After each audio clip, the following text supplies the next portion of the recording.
आत्मज्ञान रसिक सभी मुमुक्षु साथियों को जय जिनेन्द्र नमस्कार। सर्व विशुद्धि द्वार में हमारा जो अभी ये पायदान चल रहा है, इसमें 6 दर्शनों का और 6 दर्शनों के अंदर कौन एकांतवादी हैं और कौन से आदवादी हैं और किस अपेक्षा से हैं, वो वर्णन हमारा चल रहा है। तो अब बता रहे हैं कि किस मान्यता वाले एकांती होते हैं और उनमें क्या क्या दोष रहते हैं।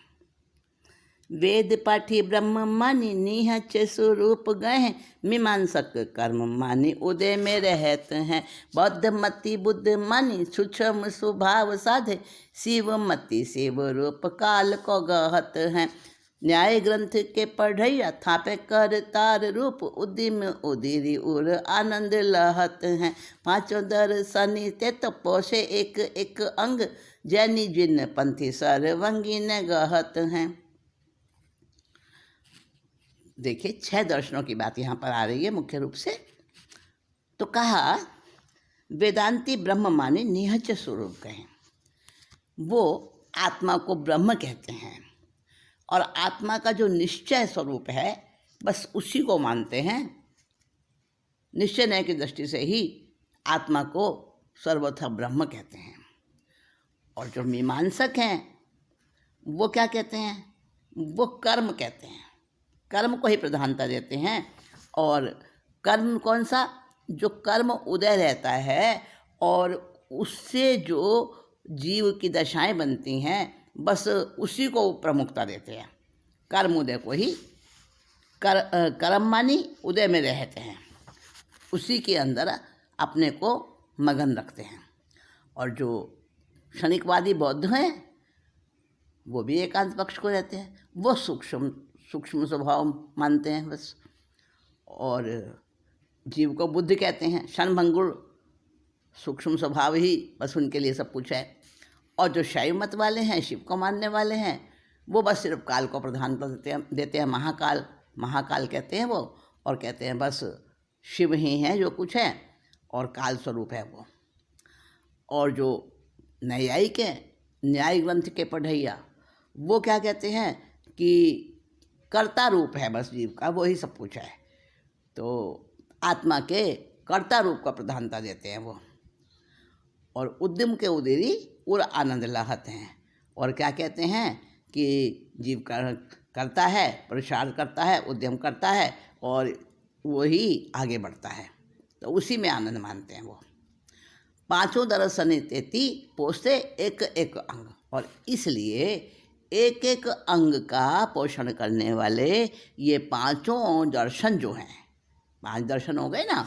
कौन से हो गए 5 दर्शन?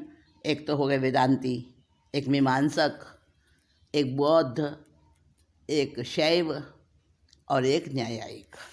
ये 5 जो हैं एक एक अंग को उसी को ही प्रधान मानते हैं, अपनी अपनी बात पर ही वो रहते हैं, दूसरी की बात सुनना नहीं चाहते, मानना नहीं चाहते, इसलिए उनको एकांत पक्षी कहा जाता है। परंतु इन सब से हटके जैनी जिन पंथी सर्वांगी ने गहत हैं, और जो जैन मत को मानने वाले जिन धर्म अनुयायी होते हैं वो जीव को एक अपेक्षा से ब्रह्म भी मानते हैं, कर्मरूप भी मानते हैं, और क्षणिकवादी की तरह अनित्य भी मानते हैं, शिव स्वरूप भी मानते हैं, कर्ता भी मानते हैं और निष्कर्म भी मानते हैं। पर एकांत रूप से किसी एक ही बात को नहीं मानते, सबको मानते हैं। इसका मतलब उनका अपना स्वतंत्र कोई अस्तित्व नहीं है, ऐसा नहीं। ये स्यादवाद जो एक जिन दर्शन का एक स्यादवाद जो है ना, वो स्यादवाद सबको समेट लेता है अपने में। तो उस स्यादवाद की अपेक्षा से वो सारे के सारे जो एक एक पक्ष को मानते हैं वो एकांतवादी कहलाते हैं। और स्यादवाद को साथ लेकर चलने वाले, जैन दर्शन को मानने वाले, वो एक पक्ष के पक्षपाती नहीं हैं और ही नहीं भी को मानते हैं और भी की अपेक्षा से सबको साथ लेके चलते हैं। निहचे अभेद अंग उदय गुण की तरंग उद्यम की रीति लिए उद्धता सकती है। परे जाई रूप को प्रमाण सुबुच्छम स्वभाव काल की सी ढाल परिणाम चक्र गति है। यही भांति आत्म दरब के अनेक अंग एक माने एक को न माने सो को मति है। टेक डारी एक में अनेक खोज सो सुबुद्धि खोजी जीवे वादी मरे साची कहवती है। कहते हैं कि निश्चय का जो स्वरूप है, निश्चय से अगर बात करें तो जीव में भेद है ही नहीं। आत्मा तो अखंड है, अखंड पिंड है गुणों का, तो वहाँ लक्षण में भेद नहीं है। सारे के सारे जीव एक समान है कि कोई शैव मत वाले जीव अलग प्रकार के हैं, ऐसा नहीं है। या कोई क्षणिक बौद्धवादी जिसको मानते हैं वो कोई अलग प्रकार है आत्मा का, नहीं, ऐसा नहीं है। जो भी सारे के सारे विचार करते हैं, जिसका विचार करते हैं, वो तो अभेद ही है और सब का एक जैसा ही है। तो वेदांती का माना हुआ अद्वैतवाद वो सत्य हो गया। वेदांती अद्वैतवाद को मानते हैं, तो इस अपेक्षा से जैन दर्शन कहता है कि भाई जीव पदार्थ का तो लक्षण सबका समान है, इसलिए अद्वैतवाद सत्य हो गया। अब जीव के उदय में गुणों की तरंग उठती है और मीमांसक उदय को लेकर चलता है कि कर्म उदय आते हैं और जीव उसके अनुसार ही वैसा वैसा आचरण करता है। तो कर्म उदय को वेदांती उसको मानता है, मीमांसक मानता है कर्म उदय को। तो जैन दर्शन कहता है कि ठीक है भाई, जब उदय में आते हैं कर्म गुणों, उसमें गुणों का ही तो उदय होता है, तो इसलिए मीमांसक का माना हुआ उदय भी सत्य है। जीव में अनंत शक्ति है और अपने स्वभाव में रहता है, इसलिए जो न्यायिक मानता है कि उद्यम पुरुषार्थ, तो जैन दर्शन कहता है ठीक है भाई, ये भी सही है, ऐसा ही है आत्मा का स्वरूप। आत्मा में पुरुषार्थ भी है, उद्यम भी है। फिर क्षणिकवादी बहुत कहता है क्षण क्षण में बदल रही है आत्मा, तो जैन दर्शन भी कहता है कि परिणामन तो प्रत्येक द्रव्य का ये हमेशा घटने वाला लक्षण है, अनिवार्य लक्षण है हर द्रव्य का। तो आत्मा भी एक द्रव्य है, तो आत्मद्रव्य में भी क्षण क्षण परिवर्तन हो रहा है। इसलिए जो बौद्धमती कहते हैं क्षण क्षण क्षणिकवाद, तो कहता है हाँ भाई वो भी सही है, तुम्हारा कहना भी सही है। जीव की पर्याय तो क्षण क्षण में बदल रही हैं, इसलिए क्षणिक भाव भी सत्य है। अब जीव के परिणाम काल के चक्र के समान फिरते हैं और उन परिणामों के परिणामन में काल द्रव्य सहायक होता है। काल द्रव्य का तो काम ही यही है। तो इसलिए जो शैव मानते हैं कि हाँ काल, तो जिन दर्शन उसको भी स्वीकार करता है, हाँ भाई काल भी है, तुम्हारी मान्यता भी सही है। इस प्रकार आत्म पदार्थ के अनेक अंग हैं, एक को मानना और एक को नहीं मानना, तो ये तो समझदारी नहीं होगी ना। तो सबको मानता है जिन दर्शन, और अपनी ही मान्यता को पुष्ट नहीं करता, अपनी ही मान्यता का पोषण नहीं करता, बल्कि आपकी भी बात है, आपकी भी बात पर विचार है, आपकी बात पर स्वागत है, और सबको वो इस बात का सम्मान सहित उनके विचारों का आदर करता है और किसी एक दुराग्रह को नहीं मानता और अपने अपने आग्रह को छोड़कर एक में अनेक धर्म ढूंढना सम्यक ज्ञान है। कोई व्यक्ति 100% अच्छा नहीं होता, 100% बुरा नहीं होता, तो अच्छाई और बुराई सब में रहती है। तो इसलिए जैन दर्शन जो है सभी गुणों को आदर की दृष्टि से देखता है और सभी का सम्मान करता है। इसलिए संसार में कहावत है, खोजी पावे वादी मरे, यानी जो खोज की दृष्टि रखता है और एक वाद की दृष्टि रखता है, अपने सिद्धांत को मान्यता देना, उसको कहते हैं वाद। और खोज क्या होती है कि सबको सबको मुख्यतः सबकी बात को स्वीकार करते हुए और उसकी खोज की जाए सत्यता की। तो इसलिए कहा खोजी पावे वादी मरे, खोजी जीवे वादी मरे। तो ये जो कहावत बनी है संसार में, खोजी जीवे वादी मरे, सांची कहवती है। कहवती माने कहावत, ऐसा मान्यता बन गई है। तो उस मान्यता का जो है उसका भी जैन दर्शन पूरा पूरा जो है वो साक्षात उसका उदाहरण है। अब स्यादवाद है क्या? बहुत देर से स्यादवाद की बात चल रही है, बस वो स्वादवाद कहते ही किसी हैं, वो है क्या? एक में अनेक है, अनेक ही में एक है, सो एक ना अनेक कछु कयो न परतु है। करता अकरता है, भोगता अभोगता है, उपज न उपजत मुँह न मरतु है। बोलत विचारत न बोले न विचारे कहू, भेग को न भाजन पे भेख सो धरतु है। ऐसो प्रभु चेतन अचेतन की संगति, सो उलट पलट नट बाजी सी करतु है। देखिए स्यादवाद का स्वरूप कैसे बताया है, बहुत मज़ेदार है। स्यादवाद कहता है एक में अनेक हैं और अनेक में ही एक है। मतलब एक अपेक्षा से जीव एक है, अखंड है, गुणों का अखंड पिंड है, इसलिए एक है। और जीव में अनेक पर्याय होती हैं, अनेक गुण धर्म होते हैं, इस अपेक्षा से अनेक भी हैं। अनेक पदार्थों में एक ही जीव द्रव्य है, इसलिए उस अपेक्षा से जीव एक भी है। तो ये आ गया एक में अनेक और अनेक में एक।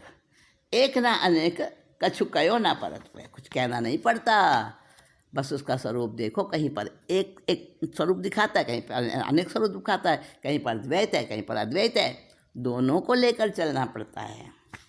तो फिर कहा करता करता है भोक्ता। कभी तो जीव करता दिखता है, कभी भोक्ता भी दिखता है, कभी करता और भोक्ता दोनों ही नहीं है। व्यवहार से देखो तो जीव कर्म का करता भी है, भोक्ता भी है, और निश्चय से देखो तो जीव कर्म का ना तो करता है ना भोक्ता है, याता दृष्टा है केवल। अब उसके बाद कहते हैं बोलते विचारत, ना बोलो ना विचारे कछु। वो बोलता और विचारता भी है, दिखता है जीव का लक्षण, उसमें चेतना है, इसलिए बोलता भी है, विचार भी करता है, था और रहेगा।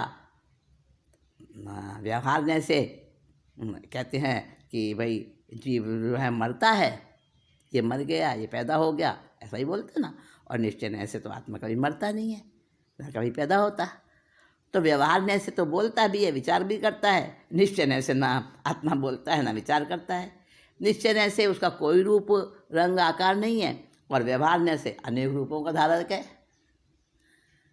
तो ऐसा चैतन्य परमेश्वर, ऐसो प्रभु चेतन अचेतन की संगति सो। अब उसके अंदर चेतन तो है आत्मा, और अचेतन मिल गया शरीर साथ में। ऐसो प्रभु यानी चैतन्य आत्मा। तो ऐसा प्रभु चेतन अचेतन की संगति सो।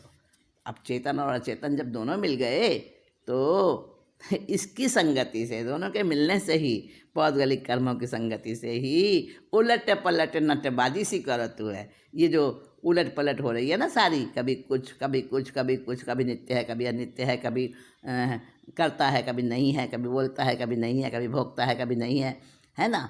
तो ये जो उलट पलट हो रहा है, मानो नट जैसा खेल हो रहा है, इसका कारण है कर्मों की संगति। पौद्गलिक कर्म है और जीव पौद्गलिक है नहीं, तो दोनों की संगति जब हो रही है, दोनों का एक दूसरे पर प्रभाव पड़ता है, जीव का कर्म पर और कर्म का जीव पर वैसे होते नहीं है ना। इतना समय हो गया, अनादिकाल हो गया, कर्म जीव के साथ लगा हुआ है, पर कर्म के अंदर एक लेश मात्र भी जीव का चैतन्य स्वभाव नहीं आ पाया, आ नहीं सकता कभी भी। वो अलग द्रव्य है, वो अलग द्रव्य है, एक द्रव्य दूसरे द्रव्य में कुछ कर नहीं सकता। इसी प्रकार से जो चेतन है, ठीक है, हमें दिखता है ये पुद्गल के साथ में पुद्गल जैसा प्रभावित हो रहा है, पर क्या कभी चेतन का एक आत्म प्रदेश भी अचेतन बना, जड़ हुआ, पुद्गलिक बन गया? नहीं बना, कभी बन नहीं सकता। तो कह रहे हैं कि आत्मा जो है, चेतन जो है, उसका हमें सब चीज़ें हमने देखी, समझी, जानी और समझ लिया हाँ भाई ये सारा दोनों के मिलने से, एक दूसरे के प्रभावित होने से ये नट जैसी नटबाजी हो रही है, तमाशा हो रहा है। तो उस तमाशे का तो नाम है ना समय सार नाटक। नाटक का मतलब ये जो कुछ हो रहा है सत्य नहीं है। नाटक में सत्य थोड़ी ना होता है, सब अभिनय अभिनय होता है, एक्टिंग होती है। तो जब जो कलाकार है वो एक्टिंग को ही सत्य मान लेता है तब तब मुश्किल होती है। अगर किसी ने नाटक के अंदर राम का रोल किया पर वो हमेशा अपने को कहते मैं तो राम ही हूँ, मैं तो राम ही हूँ, मर्यादा पुरुषोत्तम राम हूँ मैं तो। अरे वो तो तेरा रोल था, उसी समय के लिए था। अब तू राम थोड़ी बन गया, तो जो है वो ही रहेगा ना, और कोई मान ले उसको सत्य। तो ये वाला तमाशा हो रहा है। नाटक समय सार हर समय चल रहा है। समय माने आत्मा, और आत्मा का सार ग्रहण नहीं कर पाते और नाटक में पूरे के पूरे लवलीन हो जाते हैं, तल्लीन हो जाते हैं, तन्मय हो जाते हैं और कर्म का बंधन होता रहता है, जन्म मरण चलता रहता है। यही तो संसार है। तो कहा कि फिर इससे बचे कैसे? तो कहा निर्विकल्प उपयोग ही वही करने योग्य है, उसी के लिए प्रयास करो। नटबाजी विकल्प दशा, नाही अनुभव जोग, केवल अनुभव करन का निर्विकल्प उपयोग। जब जीव नट के समान उलट पुलट और कभी कुछ कभी कुछ कभी कुछ सविकल्प अवस्था में रहता है तो वो अनुभव के योग्य नहीं है, ना ही अनुभव योग। ऐसी विकल्प की दशा नटबाजी वाली वो जीव की जो दशा है वो दशा अनुभव के योग्य नहीं है। केवल अनुभव करण को निर्विकल्प उपयोग। अनुभव के करने के लिए क्या है? निर्विकल्प अवस्था, उसी को बार बार अभ्यास में लाना, वही करने योग्य है। और वो निर्विकल्प अवस्था है क्या? है क्या? निर्विकल्प माने जहाँ कोई विकल्प ही ना चले, सारे विकल्प समाप्त हो जाए, उसको कहते हैं निर्विकल्प अवस्था। तो विकल्प क्यों चलते हैं? हमारे अंदर में जो आत्मा है, आत्मा जो है ज्ञान का ही रूप है, ज्ञान ही आत्मा है और आत्मा ही ज्ञान है। तो जो भी कुछ हमें दिखता है, विचार करते हैं, चलते हैं और सुनते हैं, स्पर्श करते हैं, स्वाद लेते हैं, जिस इंद्रिय से जो भी काम हमारा चल रहा है वो सारी हमारी विकल्प की दशा है। और जितने भी ऊंचे नीचे ये वो तरह तरह के भाव तरंगे उठती हैं, वो सब विकल्प दशा है। तो निर्विकल्प हो जाना।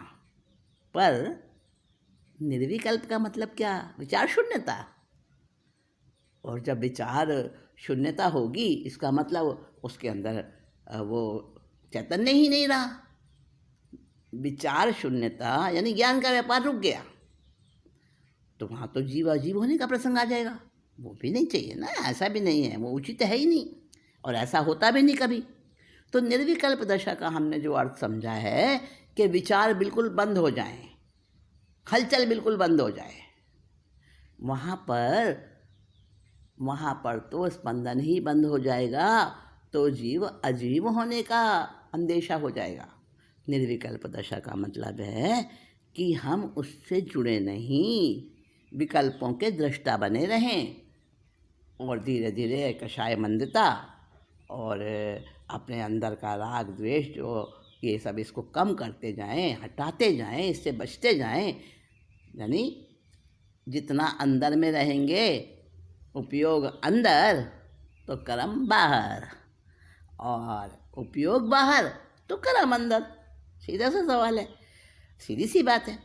तो जितना भी हम निर्विकल्प में रहेंगे उतना ही हमारा कल्याण होता जाएगा। तो कहा कि भाई अनुभव में विकल्पों को त्यागना। कैसे त्यागना? अब उसके लिए एक दृष्टांत दे रहे हैं जैसे काहू चतुर संवारी है मुकत मल, माया की क्रिया में नाना भांति को विज्ञान है। क्रिया को विकल्प न देखे पहिरन वारो, मोतिन की शोभा में मगन सुखवान है। तैसे न करे न भुंजे अथवा करे सो भुंजे, और करे और भुंजे सब न प्रवान है। यद्यपि तथापि विकल्प विधि त्याग जोग, निर्विकल्प अनुभव अमृतपान है। तो कहा कि देखो भाई, विकल्प दशा क्या है उसका उदाहरण दे रहे हैं, दृष्टांत दे रहे हैं। जैसे काहू चतुर, कोई बहुत चतुर व्यक्ति है, उसने बहुत सुंदर मोतियों की माला बनाई है, बड़े चतुराई से, बड़ी कलाकारी से, और माला में क्रिया तो लगी है माला बनाने में। तो माला की जो क्रिया है, माला की क्रिया में नाना भांति का विज्ञान है। उसकी चतुराई प्रकट होती है, उसकी कला प्रकट होती है, सामने दिखाई देती है, नाना भांति का विज्ञान है। ठीक है। क्रिया को विकल्प ना देखे पहरन वालों, जो उसको पहनने वाला है, मुक्ताहार को जो पहनने वाला है, वो उसको उसकी क्रिया नहीं दिखाई दे रही है। वो तो मोतिनी की शोभा में मगन सुखवान है, वो तो उसकी सुंदरता, उसकी शोभा में ही मगन है, उसको वो क्रिया से मतलब नहीं है उसको। तैसे तैसे माने उसी प्रकार, ना करे ना भुंजे। अब वो जो माला पहन रहा है, जैसे उसकी क्रिया से उसको कोई उसकी क्रिया के प्रति, जब वो उसने क्रिया की नहीं, क्रिया के बारे में उसका कोई विचार ही नहीं चल रहा, तो वो ना करता हुआ ना भोगता हुआ। और जब उसकी क्रिया का विचार करता है तो वो करता भी हो गया और भोगता भी हो गया। जब उसको पहनने वाला उसके अंदर अपने को जोड़ रहा है, तन्मय कर रहा है, उसमें ग्रद्ध हो रहा है, वहाँ वो करता हो जाता है और फिर भोगता भी हो जाता है। तो ना करे ना भोगे, और जो करे वो भोगे, और जो करे और भोगे तो फिर तो वो तो सारी नए आ जाएंगी वहाँ पर। और ये भी है कि और करे और भोगे, ऐसा भी नहीं सोचना कि करने वाला कोई और है और भोगने वाला कोई और है। तो ये सारी की सारी नए अलग अलग प्रकार के नए हैं। यद्यपि तथापि विकल्प विधि त्याग योग। ठीक है, विकल्प की जितने भी क्रियाएं हैं वो त्यागने योग्य हैं, फिर भी निर्विकल्प अनुभव अमृतपान है। और निर्विकल्प अवस्था का अनुभव जो है वही सबसे श्रेष्ठ है और अमृत के समान बताया उसको। तो बहुत सारे जो नए बताए, तो किस नए से आत्मा कर्मों करता है और किस नए से आत्मा कर्मों करता नहीं है। हाँ, ये भी तो प्रश्न सही है ना। वो भी तो समझना होगा कि भाई हम कर्ता ना बने, भोक्ता ना बने, उसका भी क्या तरीका है। तो उसकी भी बात करेंगे, लेकिन आज नहीं।